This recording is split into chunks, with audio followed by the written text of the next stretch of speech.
So how can we find the inverse function of f of x is equals to the fourth root of 2x plus 5? So step number 1, let the f of x be x and let that x be y. So what this means is that replace f of x with x, so that will be x is equals to the fourth root of 2y. I'm replacing that x with y plus 5, like that. Okay, so the fourth root can be written as 2y plus 5 raised to the power 1 over 4.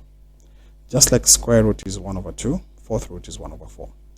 So to get rid of this 1 over 4, I'll need to raise both sides to the power 4. So raise that to the power 4, raise that to the power 4. So if we do this, what will happen is that on the left hand side, we'll have x raised to the power 4. On the right hand side, 1 over 4 times 4.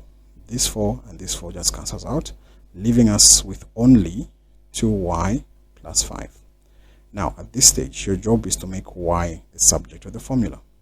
So what I have here is 2y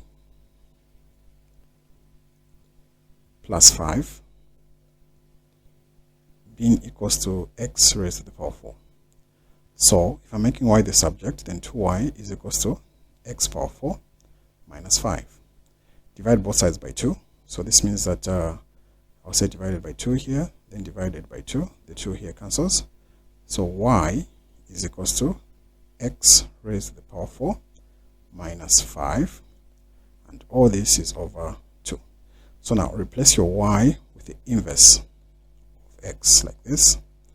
So this is your result, which is x raised to the power 4 minus 5 divided by 2. So this is the inverse function.